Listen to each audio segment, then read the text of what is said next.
Pessimism last night, Prime Minister. A bit more optimism this morning. What's changed? Well, I've just talked to Ursula von der Leyen and updated the cabinet about the contents of the call. And the idea was that when we went out on Wednesday, the hope was that we were going to be able to finish things off on today if there was a deal to be done. As things stand, and this was basically what Ursula and I agreed, I'm afraid we're still very far apart on some key things. But where there's life, there's hope. We're going to keep talking to see what we can do. The UK certainly won't be walking away from the talks. I think people would expect us to go the extra mile.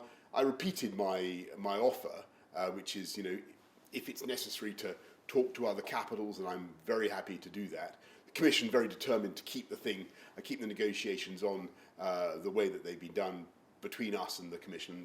That's fine. But I've got to repeat, the most likely thing now is, of course, that we have to get ready for WTO terms, Australia terms. And don't forget, everybody, we've made huge preparations for this. We've now been at this for 4.5 years. Sam, there's a long time, perhaps more intensively in the last couple of years than previously. But anyway, we've got ready, and anybody who needs to know what to do, get on to gov.uk/transition, see what needs to be done, and get ready for January the 1st. And either way, whatever happens, the UK will do very, very well.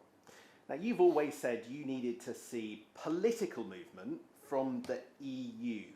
Have you seen any at all, centimetres, millimetres of political movement in the last few days?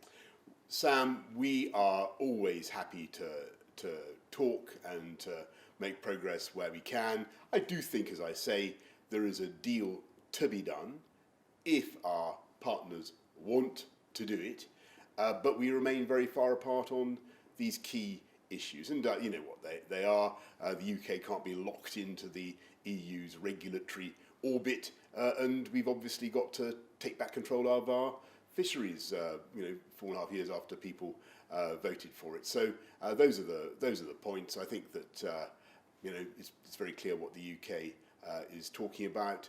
Let's see what we can achieve. But in the meantime, get ready with confidence for January the 1st, trade on WTO terms if we have to. If you listen just to Ursula von der Leyen, the European Commission President's statement today, you would think that no deal was slightly less likely. Is that a fair reading? She was a bit more optimistic than you're being. Well, I don't want to look. If Ursula's optimistic, then that's great. Because we want to.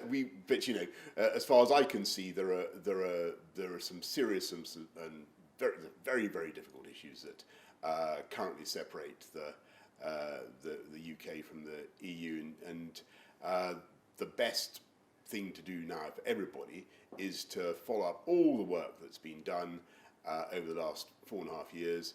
Colossal amount of preparation at our ports everywhere across the UK. Get ready to trade on WTO terms, and there is a clarity and a simplicity in that approach that has its own advantages. It's not where we wanted to get to, but if we have to end up with that solution, the UK is more than prepared. But the bottom line is, you won't say there's been political progress from the EU, but you won't say that there hasn't been. What I'll say is that I think that the UK should continue to try. And I think that's what the people of this country would want me to do. We're going to continue to try. And we're going to try with all our hearts, and we'll be as creative as we possibly can. But what we can't do is compromise on that fundamental nature of what Brexit is all about, which is us being able to control our laws, control our fisheries. It's very, very simple. I think our friends get it. And, we remain willing to talk. We'll continue to do so. But in the meantime, let's get ready for the WTO option. And that's what I told the Cabinet.